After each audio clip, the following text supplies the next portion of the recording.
Is this a big problem? 1 in 5 women and 1 in 10 men have low thyroid function. Heck yeah, it's a big problem. Now, do you feel fatigued, lethargic, sluggish, especially when you wake up in the morning? Do you have poor quality cracked nails? Are you cold all the time? Do you have dry skin, coarse hair, or hair loss?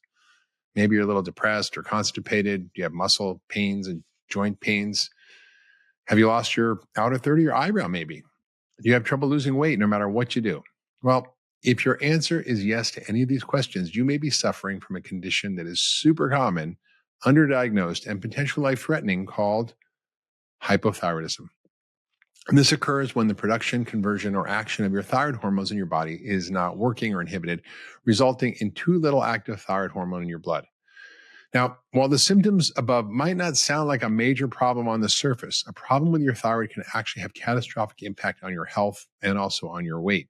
It's often a hidden factor in many diseases, including depression, heart disease, chronic fatigue, fibromyalgia, PMS, or premenstrual syndrome, worse menopausal symptoms, muscle and joint pains, irritable bowel syndrome, constipation, autoimmune diseases, and obesity. Now, when I see anybody with a chronic illness, I always think the thyroid may play a role. Now, is this a big problem? Well, heck yeah, it's a big problem. 1 in 5 women and 1 in 10 men have low thyroid function. 38 million Americans are suffering from this. Now, from 2009, this is interesting, from 2009 to 2019, the percent of our population with low thyroid function went from 4.6% in 2009 to 11.7%. So what is going on with the more than doubling of the prevalence of thyroid problems? Now, the other issue here is that 60% don't even know they have a problem because it's like, oh, I'm a little tired, or I'm a little, my hair's a little thin, or, I'm constipated, or my mood's a little low, or, my sex drive is down, or my cholesterol's a little high. And they don't connect the dots between what's going on and their thyroid. In a retrospective analysis in 2022 from the Journal of the Endocrine Society, they found that untreated hypothyroidism went up from 12 to 14.5%. And if it is untreated, it increases your risk of heart disease, heart attacks, cognitive decline, and even early death. Now, what are the common symptoms of a poorly functioning or low thyroid condition? Well, you're fatigued, you're lethargic, sluggish, especially in the morning. You may have brittle or cracked nails. You might be cold a lot. When other people are fine, you're cold. You might have dry skin, mouth, eyes, coarse hair. You might have hoarseness of your voice, hair loss, which is not uncommon, especially the outer third of your eyebrows. You might have depression, constipation, joint and muscle pain, hard time losing weight. Cholesterol might be high. Your blood pressure might be low. You might have irregular periods, weird menstrual cycles, severe PMS, menopausal symptoms, low libido and sex drive, maybe trouble with memory, focus, concentration. Now, any of these can just seem kind of like normal things that happen as you get older, but they're not. They're often untreated thyroid issues. The other issue is that there's a lot of autoimmune thyroid condition going on. And 90% of the low thyroid conditions, not just low thyroid, it's an autoimmune disease. And it's the most prevalent autoimmune disease we have in America. It's called Hashimoto's thyroiditis. And essentially, it's your immune system making antibodies that attack your thyroid as if it was a foreign body. And it's much more common in women. Like I said, 1 in 5 women and 1 in 10 men have thyroid issues. But this is 7 to 10 times more common in women. There may be some genetic or hormonal factors, and it affects men as well, though. So it can cause erectile dysfunction, low sperm count, infertility, low libido, hair loss. So it also affects men. High thyroid function or hyperthyroidism is not as common, but it's when your thyroid makes too much thyroid hormone, it's overactive. And it's basically like the opposite. You're on speed. Your blood pressure is high. You lose weight. You're hungry all the time. You can't sleep. You're anxious, irritable. You have diarrhea. It's sort of the opposite. And that common cause of this is Graves' disease. 4 out of 5 cases of high thyroid in America is Graves' disease, another autoimmune disease. And this affects about 1 in 100 Americans. And it can cause quite severe problems and cause goiter, and it could be causing eye issues and be quite a problem. Now, what is your thyroid? Where is it located? Well, it's an endocrine organ, produces hormones. It's a butterfly shape. It's right in front of your neck, here below the Adam's apple and above the collarbone. And it basically functions as a regulator, the control center of your body. It's like the master regulator of your metabolism. Think of it like the governor on your car. Like if you got, those golf carts or those electric bikes only go to a certain speed, but because it's got a limiter on it, that's kind of what it is. It's kind of the governor. And the slower it is, the slower everything is. It slows your metabolism. It's really important. So what does your thyroid gland do? It regulates metabolism. If your thyroid's working properly, it increases energy production, fat burning, mitochondrial function. It makes your body temperature in the proper regulation. It can affect growth and development. It's really important for fetal brain development, nervous system development. In fact, the whole term cretinism, which is a horrible term, by the way, but that was used to describe low thyroid in babies. When mothers were hypothyroid and they gave birth to babies, they would be, quote, cretins because of the effect of low thyroid during pregnancy on the fetus and the development. It also regulates your heart function. So heart rate, cardiac output, very important. Muscle function, bone health, brain function, mood, cognition, the making of new brain cells. It regulates your body's calcium and phosphate levels. And it promotes the storage of calcium in your bones. If you're hyperthyroid, you can actually lose bones pretty quickly. Also, as I mentioned, really important in reproductive health, fertility, hormone balance, all the symptoms of PMS, weird periods, all common in people with low thyroid function. And it also is involved in sort of a crosstalk with your stress hormones, your sex hormones, your adrenal hormones. So it's really important. It's not just isolated. You've got this hormonal soup of sex hormones, thyroid hormones, adrenal hormones, insulin. They're all connected. Now, when a healthy thyroid works properly, what happens is that the brain, the pituitary, which is the command and control center, gets a message from the hypothalamus that says, okay, it's time, to release a little more thyroid. You need a little more. So the hypothalamus releases something called thyrotropin releasing hormone, or TRH. That tells the pituitary to make thyroid stimulating hormone, or TSH, which is the test that is usually done by most physicians. Now, this is inadequate in and of itself to properly diagnose thyroid problems. You need to look at the full spectrum of thyroid tests. You don't get that. You get, instead of one test by your doctor, you get 5. You get TSH, the free T3, free T4, and thyroid antibodies.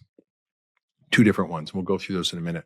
But your TSH is really important because it stimulates your thyroid to produce a little more thyroid hormone. So you produce mostly T4 and a little bit of T3. Now, T4 is the inactive thyroid hormone. 90% of the thyroid hormone produced in the thyroid gland is T4.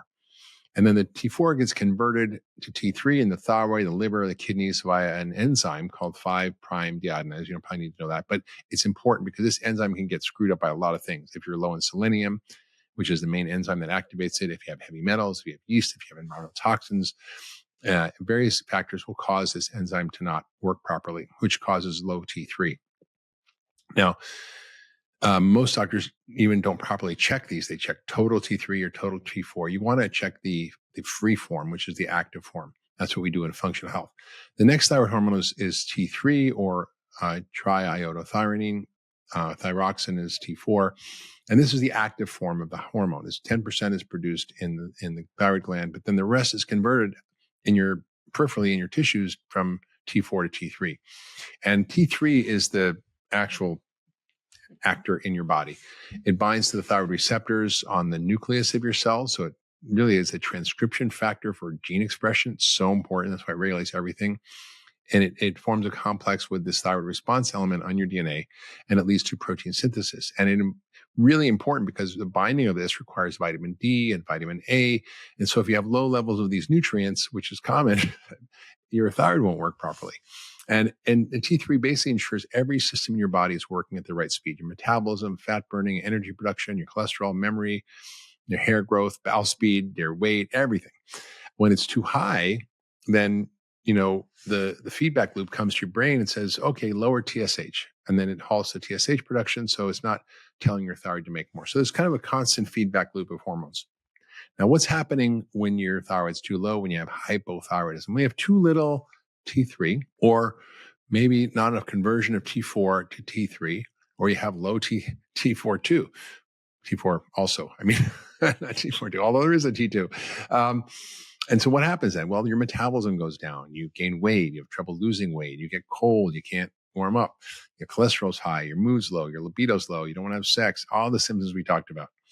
And when you have this, it's usually often caused, like I said, 9 times out of 10 by an autoimmune disease called Hashimoto. So we got to check those thyroid antibodies. And it's amazing how many people have elevated antibodies. We found that 12% of our people that we tested in over 20,000 people had elevated thyroid antibodies, meaning they had an autoimmune thyroid condition that mostly was undiagnosed. And this was shocking because it does affect everything. And it affects people's well-being. And these are people who are doing function or typically are health-forward people and generally healthy. So it was very disturbing for me to see the prevalence of this autoimmunity in the population. And what measures thyroid peroxidase antibody, their TPO, and it basically adds an iodine to the thyroid globulin to make thyroid hormone. And when you have antibodies against this hormone, this enzyme, it basically inhibits the process of making thyroid. Your immune system is basically making these other antibodies too, called thyroid globulin antibodies. And thyroid globulin is the precursor of thyroid hormone. So it's like the building block. And then the thyroid globulin antibody attacks the thyroid globulin protein, and you can't make thyroid hormone. So you end up with these two different antibodies through different mechanisms causing a slowdown of your thyroid. And what happens is you get into all these troubles that we mentioned, and it's really fixable. We have to get to the root cause. Now, we're going to talk about what that is and how to deal with this. Just a little note on high thyroid.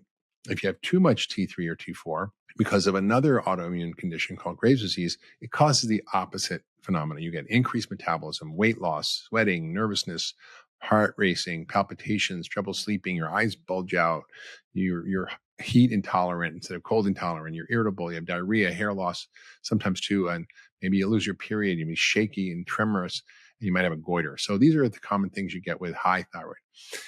Now, again, that's very rare compared to Hashimoto's 1 in 100 versus 1 in 10. Although it seems like it's maybe more than 1 in 10 based on our data. So who's most at risk? Obviously women, as I mentioned.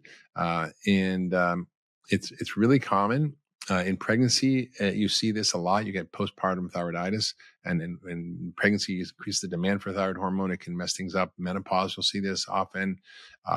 Estrogen affects thyroid globulin, and also, so if it's estrogen's too high, you get all sorts of things like PCOS, fibroids, endometriosis. Basically, you get less T4.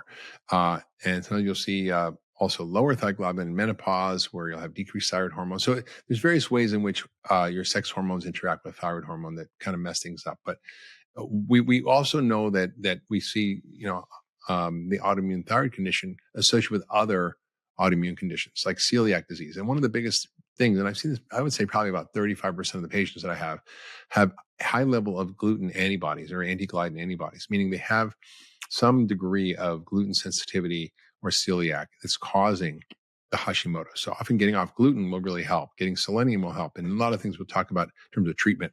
Also, you might have lupus or rheumatoid arthritis or Sjogren's, which is where you get dry eye, mouth, and other things, type 1 diabetes, Addison's disease, which is an adrenal autoimmune disease, pernicious anemia, which is an inability to absorb B12. So you get all these different problems that are a result of some trigger or some factor that's causing the autoimmunity. So the key in functional medicine is to get to the root cause, and we're going to talk about that. Now, there's some genetics involved. There may be a family history of thyroid issues. It's common as we get older, over 60. But the issue is, why are we seeing this increased prevalence? I mean, it's in the population. It's always been, but it seems to be increasing. So why is that? Well, one of the reasons, I think, is because of the type of gluten we have.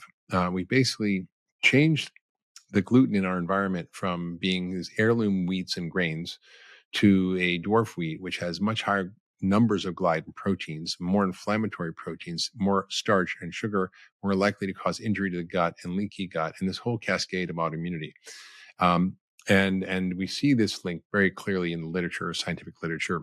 And by the way, all of the things that I'm saying are referenced, and we're going to include all these scientific references in the show notes if you want to go ahead and have a look at those as well. So celiac prevalence is like 4 times higher in those with autoimmune thyroiditis. So it's a well-established fact. Now, if you have non-celiac gluten sensitivity, not full-blown celiac, it can cause, again, a lot of thyroid issues. There's something called molecular mimicry, where gluten resembles something called transglutaminase, which is in the thyroid gland, and it's also present in the gut. And then it attacks the thyroid gland at the same time as it attacks gluten. So you get this kind of cross-reactivity. So the gluten creates this autoimmunity, is essentially what I'm saying. The other big factor is, thyroid is like the canary in the coal mine. It very sensitive to environmental toxins. They used to put a canary in the coal mine, and when the air was bad, the canary would die, and the coal miners knew to get the heck out of the coal mine because they were going to die too if they stayed there. So our thyroid is kind of like our canary. And I've written an article about this. I'll post it as well as in the show notes. It's an article I wrote in a medical journal about thyroid. But endocrine disrupting chemicals are common. They're everywhere. It's basically the petrochemical plastics. In a 2021 review in Nutrients, these endocrine disrupting chemicals were found in food packaging, in our water, in our personal care products, things like BPA, phthalates, flame retardants, PCBs. And they basically interfere with our thyroid gland, and they interfere with thyroid hormone transport in the body. Also, heavy metals are another big one. Mercury, lead, arsenic, another big factor. If you see higher levels of mercury, so you lower levels of T3 hormone. So I think it's really important for people to make sure that they assess these things. Also, air pollution, not something we can do a lot about except have an air filter. But a 2020 review found that there was higher levels of autoimmune thyroid disease in people who lived in polluted areas near petrochemical plants, where there was maybe cement plants where they were contaminated with pesticides in the environment, or PCBs. Also mold, which is ubiquitous, can definitely cause thyroid issues. Also, the thyroid gland and function depends on a lot of nutrients, and there's so much nutritional deficiency in this country across the board. This is based on national surveys and testing of the American population. This is not my opinion. There's 90+% of Americans are deficient in at least one nutrient at the minimum level of the RDA. Probably 80% are deficient in vitamin D, which is important for thyroid function. 45% are deficient in magnesium. Omega-3 is probably 90+%. So the thyroid needs a lot of cofactors and helpers. For example, selenium helps convert T4 to T3. And that comes from Brazil nuts. For example, iodine, which is from fish and seaweed, actually is needed to make the thyroid hormone. The very hormone is built. Thyroid hormone is built from iodine molecules. Also needs zinc, which helps make thyroid releasing hormone, TSH. Thyroid hormone needs vitamin A and D to synthesize thyroid hormone, to activate the receptor and gene expression. It also needs B12. So these are really common problems. We see a lot of zinc deficiency, vitamin D deficiency, and so forth. Also stress. We know there's a huge interaction between stress response, your adrenals, and your thyroid gland. They really work in tandem. So too much cortisol can interfere with your thyroid hormone production. And we see this. People who have chronic stress will get hypothyroid symptoms, and they will sort of downregulate this. And we see this in chronic disease. It's called hypothyroidism of chronic illness. Also, even any kind of stress, inflammation, anything kind of inflammation. And by the way, we are all inflamed. Our bodies are inflamed for eating ultra-processed food, sugar, starch, and that messes up thyroid hormone production through interfering with TSH secretion. Also, a lot of people eat a lot of sugar and starch. You get imbalances in your gut microbiome. You get yeast overgrowth. That can really drive it as well. And certain medications will interfere with it. So, conventional medicine is not terrible at this, but it's not great either. And I could say this is one of the most satisfying areas of functional medicine for me, because we can diagnose what's going on. We are aggressive in diagnosing it based on any symptoms. We screen for these questions. And many of these things we call subclinical hypothyroidism. So, it may not be overt, but it may be not be fully expressed, but it may be a partial problem with your thyroid gland that's causing low thyroid function, and you might not know, and it can often go undetected and undiagnosed. In fact, 50% of the time it's undiagnosed. Now, conventional medicine doctors do not run a full thyroid panel. It's really important. They only usually do TSH. And also, it's important to know the doctors are kind of habits of creature. We have these order forms, or these basically sheets that we check off with thyroid hormone testing. And there's panels on there that are, decades old, before we had newer assays that could measure free T3, measure free T4. They do things like total T4 or free thyroxine index or T3 uptake. I mean, just stuff it's just so out of date. And it's just checked on the panel. I'm like, why are they doing this? It's just like, it's like using, basically a magnifying glass to look at the stars instead of a giant telescope. So it's really important to do the right test. When they do test, they usually only test TSH, and they often will not test anything else. Sometimes they'll test free T4, but they don't test the most important hormone, which is free T3. This is the one that does the work. And they also don't test thyroid antibodies, like thyroid peroxidase antibodies or anti-thyroid globulin antibodies. These are the autoimmune antibodies that we're talking about. So, the reference range is also important to understand. The reference range, goes from 0.5 to 5. That's a 10-fold range. Now, what's the optimal range? Probably like 1 to 2. And when you look at the American College of Endocrinology, they said the optimal range might be now not 5, but maybe under 3.5. The National Academy of Clinical Biochemistry says anything over 2.5 is abnormal. So the optimal range is probably like, 0.5 to 2 at the most. And often the test will come back normal, the TSH, but it'll miss the fact that the T3 is low, that there's thyroid antibodies. It may be in the kind of upper range of normal. So you have to look at the whole issue. And this is why they go undiagnosed and untreated. And they kind of wait till TSH is way out of range. And then it's often too late, or often you've already suffered for years. So the other problem is when doctors will prescribe thyroid hormone, they'll often prescribe the wrong one.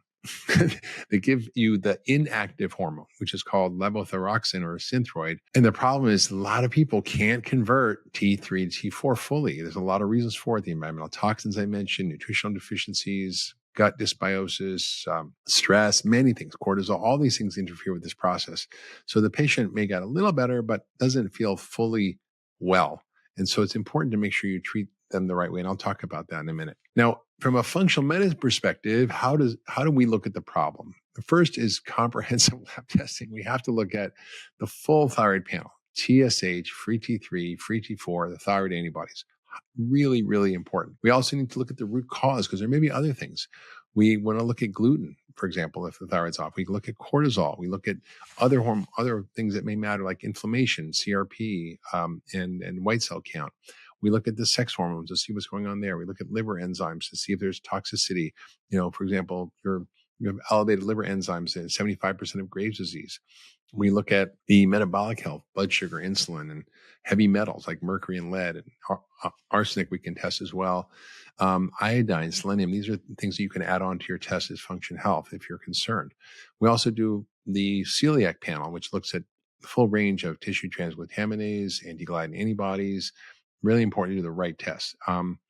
Maybe it can also be some infections sometimes, like Lyme disease is a big trigger of autoimmune disease. We might look at celiac genetics. So we do a lot of different things. We look at food sensitivities because that can play a role. So gluten and many other food sensitivities. We might look at the stool test, look at the microbiome and leaky gut. So we go for the root cause, and then we treat with the personalized treatment of lifestyle, diet, and supplements and medications if needed. So we really look at the whole problem. Now, what are the root causes of some of these abnormal biomarkers, right? We mentioned gluten, which can cause these abnormal thyroid antibodies. And you can even see abnormal antibodies, but normal TSH or normal free T3 and 4, and people are still having issues. It still affects how they feel. And if they're symptomatic, I treat them. This is my personal view. Now, this is what I've seen after treating thousands of patients with this. Sometimes your biomarkers will be off in pregnancy. They'll be off with chronic stress. You'll have high cortisol, CRP. Sometimes you're over exercising and you're a high level athlete. That can affect you. Psychological stress, nutritional deficiency we mentioned, mainly selenium, iodine, vitamin D, vitamin A, food sensitivities, particularly dairy, soy. We'll talk about gluten and soy and dairy.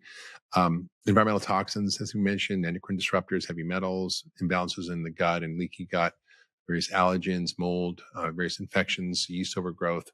Medications sometimes can affect it. Birth control use can definitely cause thyroid issues. And it seems that based on large data from the NHANES trials, which was published in BMJ Open with British Medical Journal, if you were having a history of birth control for over 10 years, you had 4 times the risk of having a low thyroid function. Sometimes iodine absorption can be affected by estrogen progesterone issues. So estrogen excess can also cause thyroid cell destruction. And why I'm saying this is because we often have a culture of high estrogen. We have lots of sugar and lots of starch that causes our body to put on more fat. Fat produces estrogen, not just your ovaries. Men can get high estrogen levels. So it's really common. Also, sometimes if you're on lithium for psychiatric disorders, that can cause thyroid dysfunction. It's important to check that. Chronic use of anti-inflammatories like Advil, Aleve, they interfere with the binding of T3 and 4. So I think there's some issues there. If you're on chronic steroids like cortisol, like drugs like prednisone, that can cause suppression of TSH and various other drugs. So it's important to understand that there may be conditions related to some of these biomarkers we talked about, and how to kind of look at all those together and be paying attention to sort of the whole picture, not just one test. So how do you address poor thyroid function using functional medicine approach, using diet, lifestyle, getting the root cause? Well, the first is remove the bad stuff. Get rid of the inflammatory foods, ultra-processed foods, things that are in a box, package, can, artificial sweeteners, trans fats, sugar-sweetened beverages, alcohol. Gluten would be the first thing to go. Also, wheat, barley, rye, spelt, kamut, oats. Not oats are not a health food. Trust me, I've written about this, but they're not a health food. A 2023 systematic review and meta-analysis published in Frontiers Endocrinology. And like I said, all these references are going to be in the show notes. They showed that a gluten-free diet for 6 months reduces the thyroid antibodies and reduces TSH, which is a good thing, and increase T4. So this is just a simple gluten-free diet having a profound impact on autoimmune thyroid disease.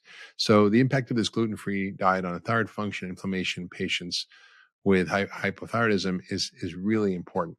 Also, reduce your exposure to food sources of environmental toxins like mercury, containing fish, tuna, swordfish, shark, king mackerel, tilefish, Chilean sea bass, all the big fish. And there's lots of guides. We'll put a show note guide on how to use, for example, the NRDC guide on low mercury fish.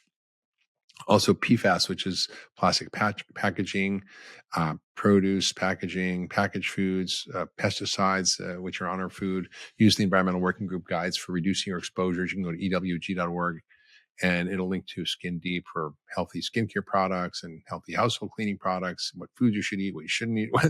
Like, for example, certain vegetables and fruits are worse. Sometimes you might need to deal with food sensitivities like gluten and dairy, and even soy, and try eliminating those.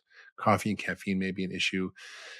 Certain foods are what we call goitrogens. They can interfere with thyroid function, but it's usually raw foods. So raw soybeans or raw peanuts or like raw spinach, raw turnips, rutabaga, cabbage, broccoli, collards, mustard greens, kale. People have kale juice like crazy. I don't think that's a good idea because you're getting highly concentrated amounts. So cook your kale, cook your vegetables, and cooking really reduces that. So I think I highly encourage people to eat these cruciferous vegetables like broccoli, collards, kale, but cook them, okay? And keep your serving of soy low, like less than half a cup per day. People are drinking like gallons of soy milk and so forth, soy lattes. I don't recommend that. Also, eat real whole food. Get an anti-inflammatory diet. Get rid of the processed food, the ultra-processed food. Get lots of good protein, fruits, vegetables, nuts, seeds. Whole grains can be fine if they're gluten-free. Sometimes paleo can be good for autoimmune disease, with no grains or beans or dairy, but you can have fish, eggs, meat, fruits and vegetables, root vegetables. The autoimmune paleo is a little more aggressive. That takes out nightshades like eggplant, tomatoes, peppers, takes out nuts and seeds, as well as grains and beans and dairy and coffee and alcohol. I don't recommend that often, only if someone's really stuck. Sometimes other things can be helpful in increasing the conversion of T4 to T3. You know, if you're doing keto, that actually might not be good for your thyroid. It might be good for blood sugar, but you need a little bit of insulin to convert T3 to 4. It's all the right balance. So focus on balancing your blood sugar. And also you need to add in the right nutrients, right? You need iodine, when that comes from where? Fish, seaweed, like wakame, nori, kombu, iodized salt, selenium, which can be gotten from Brazil nuts, like about 2 a day. Some of the fish, the small fish, herring, mackerel, sardines, scallops are good at selenium. Omega-3 fats also really important. I call it the smash fish: small wild salmon, mackerel, anchovies, sardines, and herring. My favorite, but I don't know if you like them. Tough for you, but I like them. Oysters, scallops, walnuts, flax seeds, pumpkin seeds, all are great source of omega-3. Vitamin D, hard. You need like a lot of herring or a lot of porcini mushrooms, but basically sunlight's great. But taking vitamin D, I think, is really important considering how we live. Also, B12, important for liver function. Vitamin A for the binding I mentioned. That comes from animal foods primarily. You're not going to get it from plant foods. You'll get beta carotene, which has to be converted, but liver is the best source. Poultry also, chicken, turkey, lots of fiber for your gut, nut seeds. All that's really helpful. Now, supplements. Should you take supplements? Yeah, I think sometimes it's important. Now, if you have heavy metals or you have something like that, you need to be treated with proper metal detoxification. And I won't cover that in this podcast, but we will do a session on heavy metals. You can just take a basic multivitamin and mineral, omega-3, magnesium, vitamin D. So it's really important to know what your numbers are and do your testing to see you're on the right dose. Sometimes if you're having chronic stress, sometimes the adaptogens can help, like rhodiola, ashwagandha, which are basically to help reduce stress and improve thyroid function. Lifestyle practices are also really important. So meditation, yoga, journaling, walking in nature, breath work, whatever whatever works for you. I like steams and hot cold plunges also help me relax and de-stress. Making sure you prioritize sleep 7-8 hours a night. Exercise, make sure you do proper strength training and muscle building that helps glucose control and make sure your hormones are properly balanced. And get rid of the toxins, as I mentioned. Buy foods that are low in toxins. You can use the Dirty Dozen guide to avoid the most contaminated foods that you should not buy if they're not organic. And then you can look at the Clean 15, which are maybe okay to buy if they're not organic. As I mentioned, the skincare product guide, the Skin Deep guide from the EWG is important. I always filter water. Some of these chlorinated things in chlorinated water, fluoride in water, they can really interfere with thyroid function. They're kind of like in the iodine family, so it can kind of screw up your thyroid function. So also reduce your indoor air pollution, which is a big issue. So with an air filter, I encourage people to use a lot of saunas, hot yoga, hot baths to remove toxins. It was actually a study on red light therapy, believe it or not, that regenerated thyroid follicular cells. There were 43 patients, randomized controlled trial who had autoimmune thyroid issues. And when they had 10 sessions of red light therapy, they were able to reduce eliminate their thyroid replacement over 30 days. After 9 months, they need a much lower dose, and their lower thyroid antibodies, and their thyroid looked better on ultrasound. So I'm pretty impressive with red light therapy. And then if you need medication, and often you do, sometimes you can't. If you do all these things, it can normalize, but you have to know what you're doing. Maybe work with a functional medicine doctor. But most doctors, as I mentioned, can actually just use the T4, which is Synthroid, Levoxyl, levothyroxine. And it really only leads to a partial improvement for most people. They don't check T3, and you need to take T3 as well. So there are versions of T3 like Cytomel that are short-acting. There's sustained-release ones that are compounded. I particularly like the desiccated porcine thyroid. It's called Armour Thyroid or Nature Thyroid. There's a whole bunch of them out there.